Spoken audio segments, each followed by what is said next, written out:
13.12 માં દર્શાવ્યા પ્રમાણે એક ઘનનો એલ્યુમિનિયમનો સળિયો લેવાનો છે. શું લેવાનો છે? એક સળિયો. એવો હતો કે એલ્યુમિનિયમનો એક સળિયો.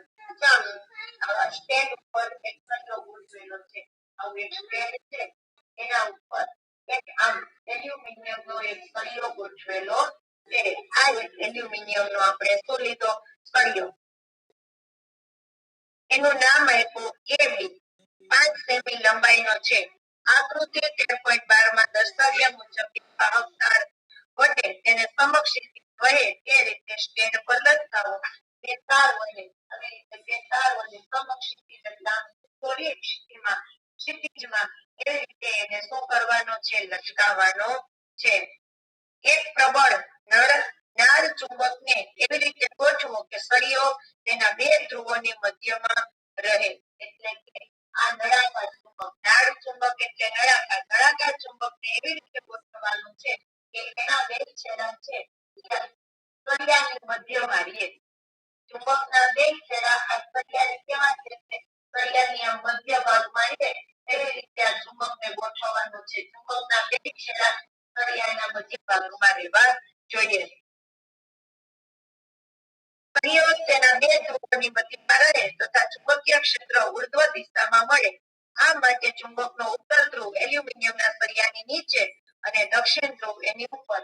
અહીંયા આ જે નળાકાર ચુંબક છે, આવી રીતે નળાકાર ચુંબક એની મધ્યમાં આપણે ગોઠવો એટલે સળિયાની નીચે એન ધ્રુવ હોય અને ઉપર છે એસ ધ્રુવ. એન એટલે ઉત્તર ધ્રુવ અને દક્ષિણ ધ્રુવ. નીચેની તરફ ઉત્તર ધ્રુવ હોય અને ઉપરની તરફ છે એ દક્ષિણ ધ્રુવ હોય છે. એલ્યુમિનિયમના સળિયાની સાથે શ્રેણીમાં બેટરી કળ અને રિયોસ્ટેટ જોડવાનું.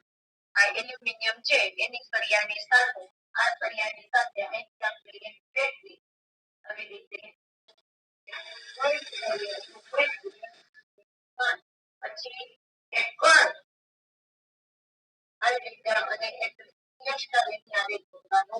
આ બે છેડા છે એને એલ્યુમિનિયમના તાર સાથે. એટલે અહીંથી જ્યારે પ્રવાહ આમ ઉર્ધ્વ દિશામાં, પ્રવાહ કેવો જાય છે? ઉર્ધ્વ દિશામાં. એટલે નીચેથી ઉપર તરફ જાય એટલે ઉર્ધ્વ દિશામાં પ્રવાહ હોય એટલે નીચેની તરફ એન ધ્રુવ છે અને ઉપરની તરફ એસ ધ્રુવ છે.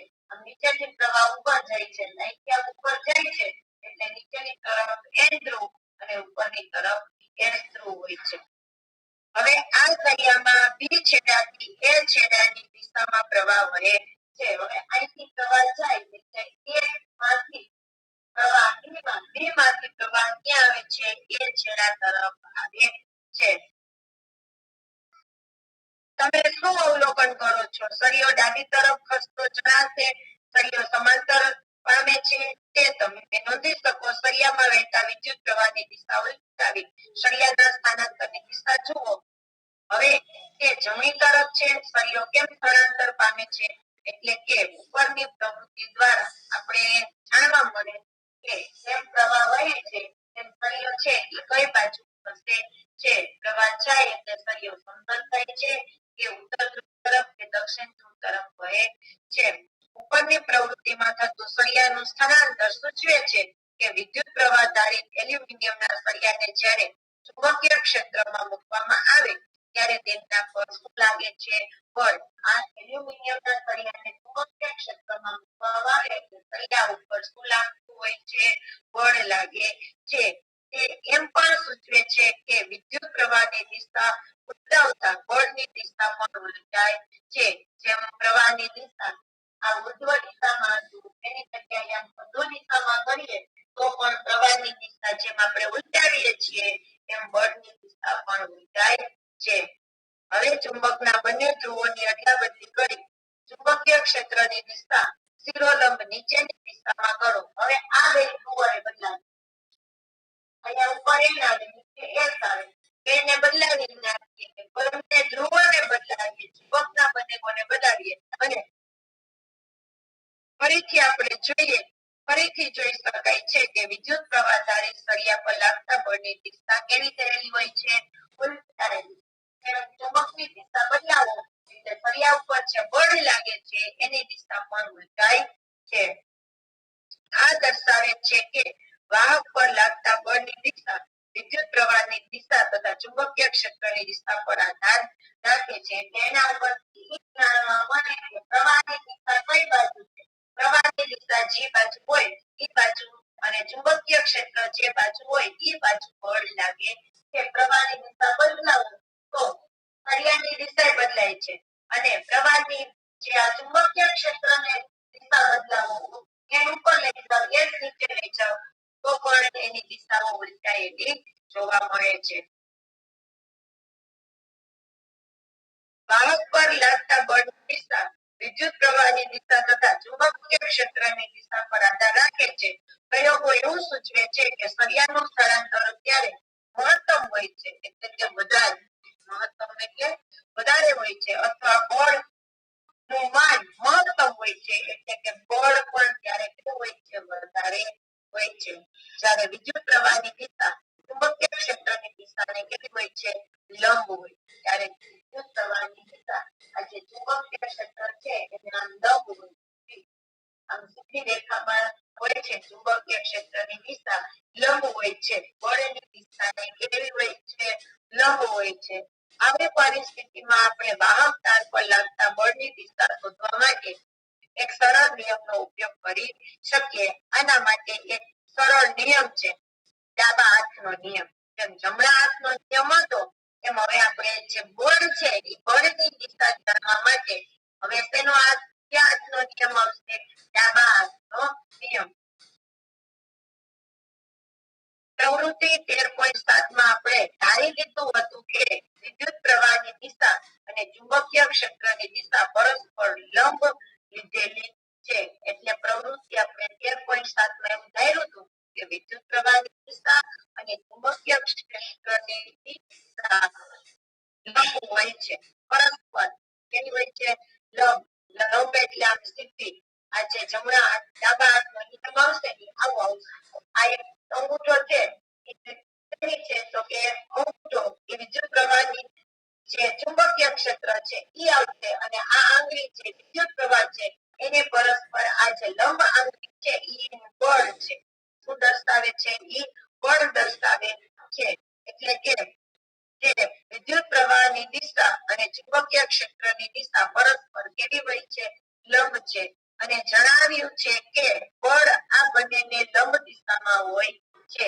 ચુંબકીય ક્ષેત્ર અને વિદ્યુત પ્રવાહની દિશાને લંબ બળ છે એ કેવી દિશામાં હોય છે લંબ દિશામાં હોય છે.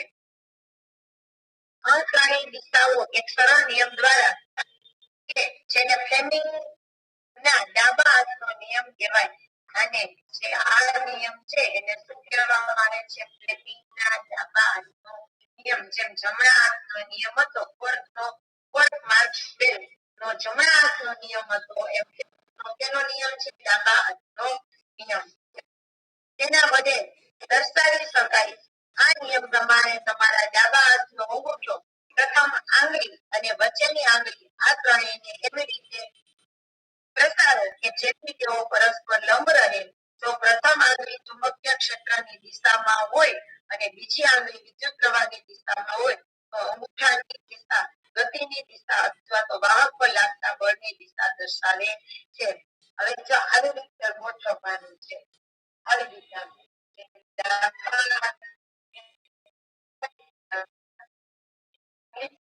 અને આ જે પહેલી આંગળી છે તમારી આ પહેલી આંગળી ચુંબકીય ક્ષેત્રની દિશા દર્શાવે. યાદ રાખજો આ પહેલી આંગળી ક્ષેત્રની દિશા દર્શાવે. તો આ બીજી આંગળી છે એ શું છે વિદ્યુત પ્રવાહની દિશા. આ પહેલી આંગળી છે ચુંબકીય ક્ષેત્રની દિશા છે. બીજી આંગળી વિદ્યુત પ્રવાહની દિશા છે. તો આ અંગૂઠો છે એ બેને અહીંયા લંબ છે આવી રીતે આમ લંબ તો અંગૂઠો છે એ બળની દિશા દર્શાવે છે. યાદ રાખજો ફ્લેમિંગના ડાબા હાથનો નિયમ આવી રીતે આવે. આ આંગળી આમ સીધી આવે આ ચુંબકીય ક્ષેત્રમાં આ લંબ હોય એટલે પહેલી આંગળી છે શું દર્શાવે છે તો કે ચુંબકીય ક્ષેત્રની દિશા દર્શાવે. આ બીજી આંગળી છે એ શું દર્શાવે છે વિદ્યુત પ્રવાહની દિશા.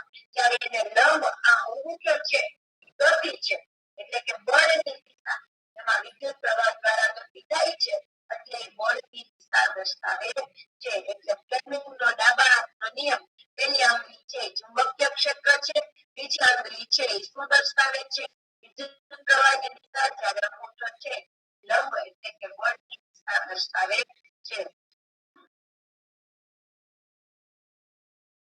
આકૃતિ 13.13 જો પ્રથમ આંગળી ચુંબકીય ક્ષેત્રની દિશામાં હોય અને બીજી આંગળી વિદ્યુત પ્રવાહની દિશામાં હોય તો અંગૂઠાની દિશા ગતિની દિશા અથવા વાહક પર લાગતા બળની દિશા દર્શાવે છે.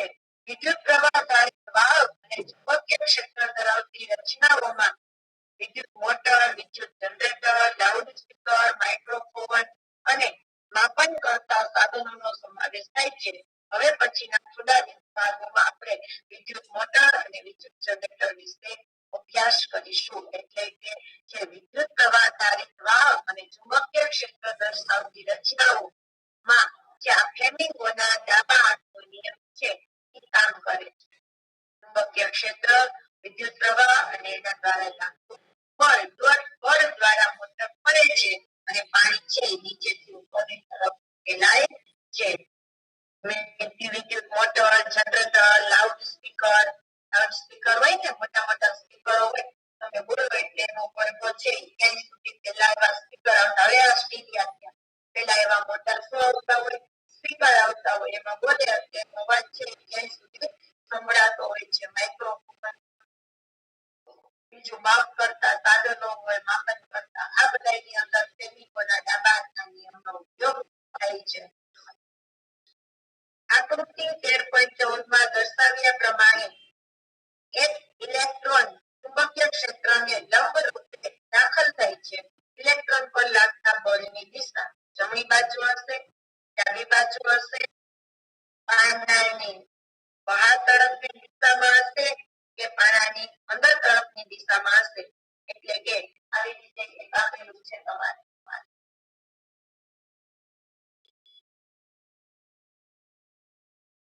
આપેલું છે ને, એક આકૃતિ આપેલી છે તો 13.14.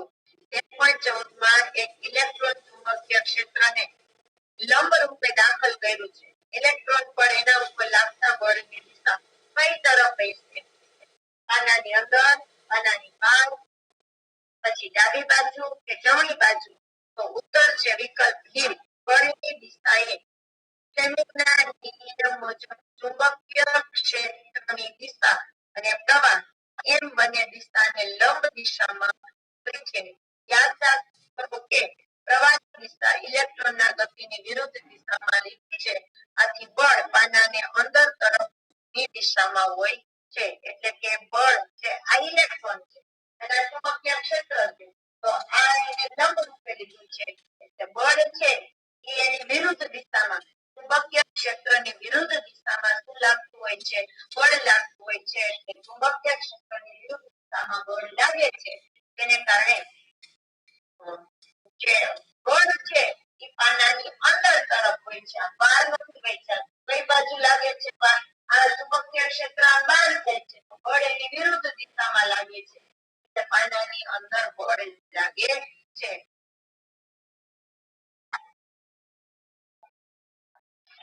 એના પછી આપણે જોઈએ હવે છે વિદ્યુત મોટર. હવે આપણે ભણવાનું છે વિદ્યુત મોટર વિશે ભણવાનું છે. ચાલો મોસ્ટ ટાઈમની પ્રશ્ન છે વિદ્યુત મોટર એ ફ્લેમિંગના ડાબા હાથના નિયમ પર કામ કરે છે. વિદ્યુત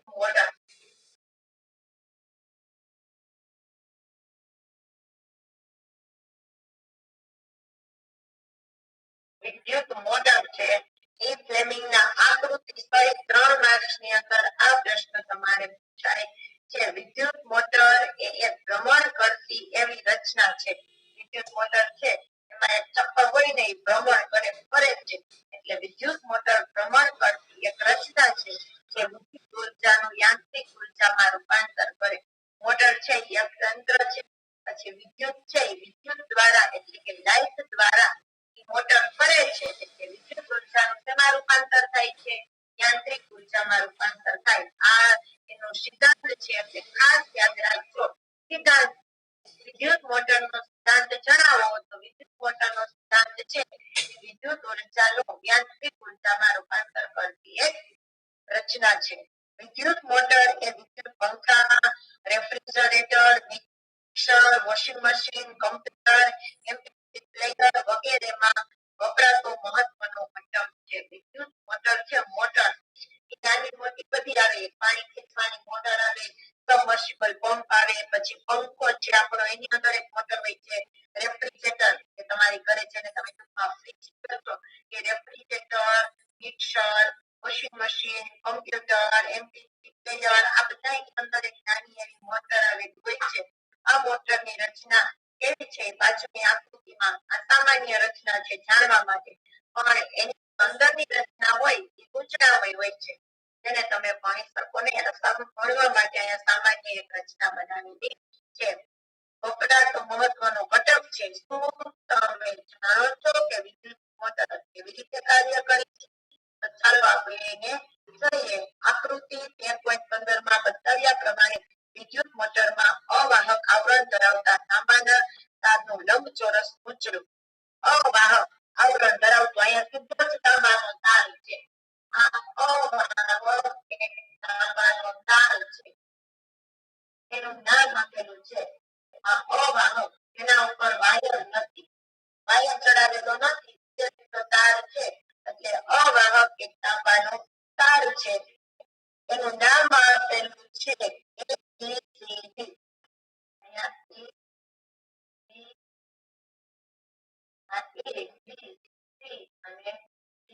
નામ આપેલું છે, એક તાંબાનો તાર છે, એની ઉપર એક નામ આપેલું છે ABCD.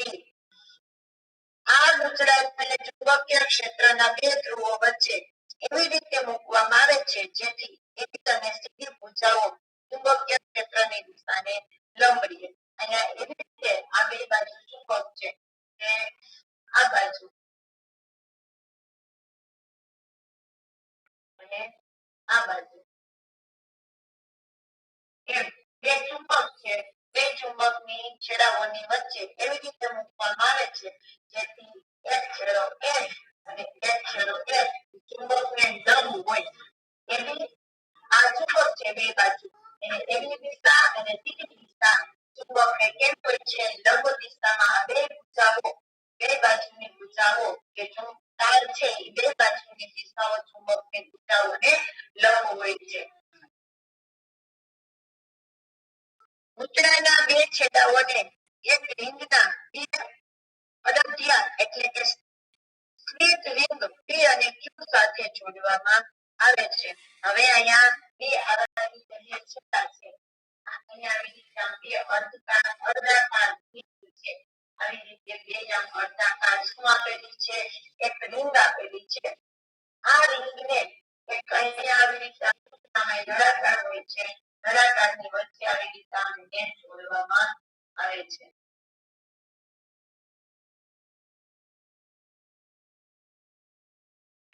આવી રીતે બે રિંગની વચ્ચે જોડવામાં આવે છે, એનું નામ આપવામાં આવે છે P અને Q. શું નામ આપવામાં આવે છે એ રિંગનું નામ? આ રિંગનું નામ અહીંયા P અને આ રિંગનું નામ અહીંયા Q આપવામાં આવે છે. પેલા એક તાંબાનો તાર લીધો, એ તારને નામ આપ્યું ABCD. પછી બે ચુંબક છે, બે ચુંબક છે એ અને સીધી છેડાઓ ભુજાઓ છે એટલે બાજુઓ અને કેવી બની છે ચુંબકીય ક્ષેત્રને લંબ હોય છે. પછી એક અડધ્યા અડધી અડધી રિંગ, આખી રિંગ નથી, આમ આખી રિંગ નથી, આવી રીતે રિંગના એક બાજુ હોય છે. અડધી રિંગ હોય જેને નામ એક બાજુ રિંગનું નામ P છે, બીજી રિંગનું નામ Q છે. આ અડધ્યાની અંદરની બાજુ અવાહક હોય છે. આ અડધ્યું છે એની અંદર આવું અવાહક એક કોર હોય છે. અડધ્યાની અંદર અહીંયા મેં શું રાખેલું છે અવાહક અને એક્સલ એટલે ધરી. આ શું હોય છે એક્સલ એટલે ધરી હોય છે, સાથે જોડેલી હોય છે. P અને Q બહારની વાહક બાજુ આકૃતિ. હવે P અને Q ની વાહક બાજુ, આ અંદરની બાજુ અવાહક હોય છે એને એક્સલ કહેવાય ધરી. અહીંયા વાહક હોય ચાલે હોય છે, એમાંથી વિદ્યુત પ્રવાહ પસાર થાય છે. શું પસાર કરવામાં આવે છે? એમાંથી વિદ્યુત પ્રવાહ બેટરી દ્વારા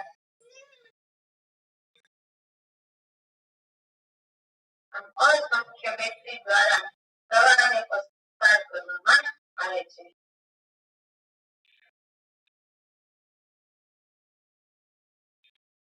એને નામ આપશું. આવા એક્શન છે બે બાજુ, એને નામ આપશું એક્સ અને વાય. એક્સ અને શું નામ આપશું આપણે? એક્સ અને વાય એવા નામ આપશું. એક બ્રશ છે, એક એક્સ બ્રશ છે અને બીજું વાય બ્રશ છે. રિંગ ની સાથે જોડેલા હોય છે બે બ્રશ, એનું નામ આપશું એક્સ અને વાય.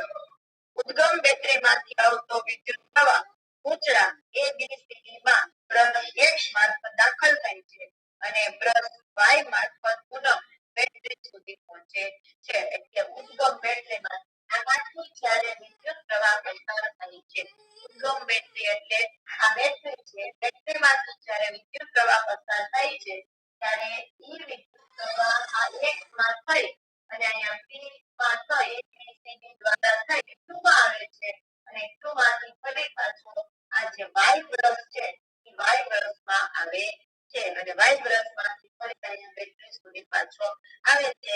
એટલે કે બેટરી માંથી ઉત્પન્ન થયેલો જે પ્રવાહ છે એ એક્સ પાસે થઈ અને આખા ઉછરામાં ફરી વાય પાસે આવે છે અને વાય પાસેથી ફરી પાછો બેટરીમાં આવે છે.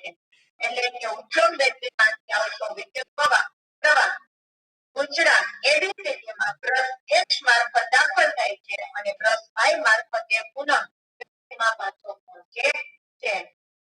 અહીં નોંધો કે એબી પૂંછડામાં પ્રવાહ A થી B અને સીધી પૂંછડામાં પ્રવાહ C થી D તરફ વહે છે. હવે અહીંયા જો તમે વિચારો કે આ બેટરી દ્વારા જે પ્રવાહ ઉત્પન્ન થાય છે, આ બેટરી દ્વારા જે પ્રવાહ ઉત્પન્ન થયો એ અહીંયા એક્સ પ્લસ માં આવે છે. આ એક્સ પ્લસ માં જે પ્રવાહ છે એ A થી આ બે પૂંછડાઓ એબી પૂંછડા છે એમાં પ્રવાહ અહીંયા A થી B તરફ જાય છે. પછી આ સીધી પૂંછડામાં પ્રવાહ C થી પાછો D પાસે આવે છે. D માં થઈ પાછો વાય એક્સ માં થઈ અને પુનઃ પ્રવાહ આવે છે. આ એની રચના છે જે આપણે ભણીએ છીએ કે વિદ્યુત પ્રવાહ જે વિદ્યુત મોટર છે, મોટરની શું ભણીએ છીએ આપણે? રચના ભણીએ છીએ. તમને પરીક્ષામાં પ્રશ્ન પૂછાય વિદ્યુત પ્રવાહની રચના, કાર્ય આકૃતિ સહિત સમજાવો. એટલે રચના જે આપણે ભણીએ છીએ એટલે કે ઉર્જા એબી માંથી વહેતા પ્રવાહની વિરુદ્ધ દિશામાં વહે છે. ફ્લેમિંગના ડાબા હાથના નિયમ જુઓ આકૃતિ 1.13 ની મદદથી ચુંબકીય બળની દિશા શોધી શકાય છે. આપણને જણાય છે કે એબી પૂંછડા પર લાગતું બળ અધોધ દિશામાં ધકેલે છે જ્યારે સીધી પૂંછડા પર લાગતું બળ તેને ઉર્ધ્વ દિશામાં ધકેલે છે. એટલે કે આને અધોધ દિશા. હવે જો અહીંયા બળ છે એ થી D પાસે ગયો ને એટલે બળ પ્રવાહ અહીંયા A થી D પાસે ગયો એટલે બળ ઉપરની તરફ લાગે ને. હવે પ્રવાહ અહીંયા ઉપરથી નીચે આવે છે બીજી પૂંછડામાં. સીધી પૂંછડામાં પ્રવાહ અહીંયા અહીંથી પ્રવાહ જાય છે તો અહીંયા A થી D પાસે આવ્યો કે નહીં? ત્યારે બળની દિશા ઉલટાયેલી હોય અને C થી D સુધી પ્રવાહ આ ઉર્ધ્વ દિશામાં પ્રવાહિત થાય. C થી D સુધી પ્રવાહ નીચે આવે છે. ત્યારે પ્રવાહની દિશા કેવી થઈ ગઈ છે? અહીંયા ઉલટાયેલી. એબી કરતા સીધી પૂંછડાની દિશા કેવી છે? ઉલટાયેલી છે. જે ફ્લેમિંગના ડાબા હાથના નિયમ પ્રમાણે નિયમ મુજબ કામ કરે છે. તો અહીંયા પ્રવાહની દિશા ઉલટાયેલી, અહીંયા અધો દિશામાં ઉર્ધ્વ દિશામાં પ્રવાહ છે તો અહીંયા અધો દિશામાં પ્રવાહ વહે છે. એટલે કે ઉર્ધ્વ દિશામાં ધકેલે છે. આમ પૂંછડું અને એક્સલ અક્ષની ફરતે મુક્ત પ્રમાણ કરી શકે છે. જેને કારણે આ એક્સલ ઉપર આ બ્રશ છે એ મુક્ત રીતે ફરી શકે છે. એને કઈ નથી કરતું એટલે મુક્ત રીતે પોતેની જે પૂંછડું હોય મોટર છે એ મોટર અહીંયા ફરે છે અને તે વિષમઘરી દિશામાં ભ્રમણ કરે છે. અર્ધ પરિભ્રમણ બાદ ક્યુ બ્રશ એક સાથે અને વાય પી બ્રશ વાય સાથે સંપર્કમાં આવે છે. એટલે કે જે આ વાય બ્રશ છે એ પી સાથે સંપર્કમાં આવે અને આ એક્સ બ્રશ છે એ ક્યુ સાથે પરિભ્રમણ થાય. આમ ત્યાં એટલે ક્યુ સાથે આવે વાય પી સાથે અહીંથી આવે તો અહીંથી આવે આમ જાય તો અહીંથી આમ જાય. એટલે પ્રવાહ આમ જાય એક પાસે એટલે પી બ્રશ છે વાયુના સંપર્કમાં આવે છે ત્યારે વાયુમાંથી પ્રવાહ અહીંયા પી પાસે આવે એટલે વાયુ છે એ પીના સંપર્કમાં આવે છે એસ છે એ ચુંબકના સંપર્કમાં આવે છે અને વાયુ છે એ પીના સંપર્કમાં આવે છે આ એક્શન દ્રવ્ય ભ્રમણ કરે આખું નથી પડતું અહીંથી આમ આવે અહીંથી આમ આવે અહીંથી આમ જાય અહીંથી આમ આવે અહીંથી આમ જાય અહીંથી આમ આવે એટલે બ્રશ એક્સ છે ક્યુ છે એક્સ સાથે અને પી છે વાય સાથે સંપર્કમાં આવે છે આથી કૂતરામાંથી વહેતા પ્રવાહની દિશા કેવી થઈ છે ઉલટાઈ છે અને માર્ગ પર વહે છે પરિપથમાંથી વહેતા પ્રવાહની દિશા ઉલટાવે તેવા સાધનને દિશા પરિવર્તન એટલે કે કમ્પ્યુટેટર કહે છે વિદ્યુત મોટરમાં કમ્પ્લીટ રિંગ કમ્પ્યુટેટર તરીકે કાર્ય કરે છે વિદ્યુત પ્રવાહની દિશા ઉલટાતા કૂતરાની ભુજાઓ એબી અને સીડી પર લાગતા બળની દિશા પણ ઉલટાય છે તેમાં એક્સ પર બદલાય છે એક્સ ના સંપર્કમાં પી વાય ના સંપર્કમાં આવે છે અને તેમાં પ્રવાહ પરિણામ આવે છે આવી રીતે પ્રવાહની દિશા ઉલટાય એટલે બળની દિશા ઉલટાય બળની દિશા ઉલટાય એટલે પ્રવાહની દિશા ઉલટાય તેને કારણે પૂછ્યું છે એક્સ ક્યુ અને પી થી વાય એમ પરિભ્રમણ કરે છે અને આ વિદ્યુત મોટર છે પરથી રહે છે આમ કૂતરાની ભુજા એબી પર અગાઉ અધો દિશામાં બળ લાગતું હતું હવે ઉત્તર દિશામાં લાગે છે અને કૂતરાની ભુજા સીડી પર અગાઉ ઉત્તર દિશામાં બળ લાગતું હતું હવે એ અધો દિશામાં લાગે છે આથી કૂતરું અને એક્શન બીજું અડધું પરિભ્રમણ એ જ દિશામાં પૂરું કરે છે વિદ્યુત પ્રવાહ ઉલટાવાની આ ક્રિયા દર અર્ધ પરિભ્રમણે પુનરાવર્તિત થાય છે જે કૂતરા અને એક્શન સતત પ્રમાણ ચાલુ રાખે છે હવે પેલા પ્રવાહ છે પાસે જાય છે પાસે વળી અહીંથી પ્રવાહ પાછો ઉલટાય છે અને એક્સલ પાસે આવે છે એટલે આ વળી અહીંથી આમ જાય છે પ્રવાહ તો એક્સ પાસે આવે છે બી પાસે આવે છે પ્રવાહનો વધુ પ્રમાણ અને સીડી પાસે જાય વળી બી પાસે આવે એમ પ્રવાહની દિશા અને બળની દિશા ઉલટાયા કરે છે જેને કારણે એક્શન અને કૂતરું સતત ભ્રમણ કરતા રહે છે ઔદ્યોગિક મોટરમાં કાયમી ચુંબકના સ્થાને ઇલેક્ટ્રોમેગ્નેટ આ જે કાયમી ચુંબક હોય શું વપરાય છે ઇલેક્ટ્રોમેગ્નેટ વપરાય છે વિદ્યુત પ્રવાહધારી કૂતરામાં ખૂબ જ વધારે સંખ્યાના આંદાઓ અને નરમ લોખંડના ગર્ભ પર કૂતરાને વીંટાળેલું હોય છે નરમ લોખંડનો ગર્ભ કે જેના પર કૂતરું વીંટાળેલું હોય છે તે કૂતરાને સંયુક્ત રીતે આર્મેચર કહે છે જેના દ્વારા મોટરના પાવરમાં વૃદ્ધિ થાય છે એટલે કે આર્મેચરની આવી રચના હોય છે અને આ મોટર છે સતત ભ્રમણ કરે છે તેને કારણે આપણે એમાં પાણી સતત મેળવીએ છીએ અને કોઈ પણ આ મોટર છે કમ્પ્યુટર પંખા પિક્ચર રેફ્રિજરેટર વોશિંગ મશીન બધાની અંદર આ મોટર છે એ કાર્ય કરે છે ચાલો તો આજે આપણે આ સુધી રાખીએ લેસન આપું છું તમને